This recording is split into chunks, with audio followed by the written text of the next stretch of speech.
সবাইকে সরে যাওয়ার অনুরোধ করছি। ঢাকা থেকে যে মেহমানরা আসছে তাদের সম্মানার্থে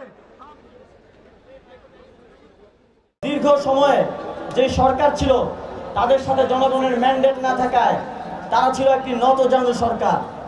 আমরা দেখেছি পৃথিবীর অন্যান্য দেশগুলোর সাথে যখন তারা কথা বলতো, তারা কিভাবে মাটির দিকে তাকিয়ে মাথা মস্তক নিচু করে ডিলিংস করে আসতো। আমরা স্পষ্টভাবে বলতে চাই, এদেশের জনগণ ঐক্যবদ্ধ হয়েছে। একটি সার্বভৌম রাষ্ট্র হিসেবে অন্য আরেকটি রাষ্ট্রের সাথে আমরা চোখে চোখ রেখে মাথা উঁচু করে কথা বলতে চাই, মস্তক নিচু করে না। আমরা জাতীয় স্বার্থের জন্য কথা বলতে চাই, দলীয় স্বার্থের জন্য না। যারা সীমান্তে এখনো আগের নতজানু সরকারের কথা ভেবে হত্যা অব্যাহত রেখেছে, তাদেরকে আমরা স্পষ্টভাবে দেশের জনগণের পক্ষ থেকে একটি স্টেটমেন্ট দিতে চাই।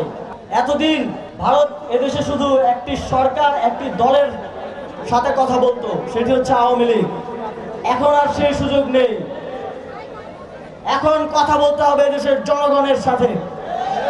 জনগণ পররাষ্ট্রনীতির ক্ষেত্রে যে সিদ্ধান্ত নিবে সেটি এই সরকার বাস্তবায়ন করবে। বাংলাদেশের মানুষ শুধু স্বাধীনভাবে তাদের মত প্রকাশ করতে চায়। বাংলাদেশের মানুষ অনেক বিলাসিতা চায় না। বাংলাদেশের মানুষ 3 বেলা খেয়ে তাদের যে মৌলিক অধিকার সেগুলো পেয়ে শান্তিতে সুখে বসবাস করতে চায়। শুধু 16 বছর না, অনেকেই বলে থাকেন গত 53 বছরেই এদেশের উপরে শুধু জঞ্জাল জমা হয়েছে। আমরা এটি নিশ্চিত করতে চাই, আগামীর বাংলাদেশ তৈরি হবে জনগণের প্রণীত রূপরেখায়। আপনারা যে রূপরেখা দেবেন, আপনাদের প্রতিনিধি হিসেবে আমরা ক্যাবিনেটে বসে সেটি বাস্তবায়নের দায়িত্ব পালন করে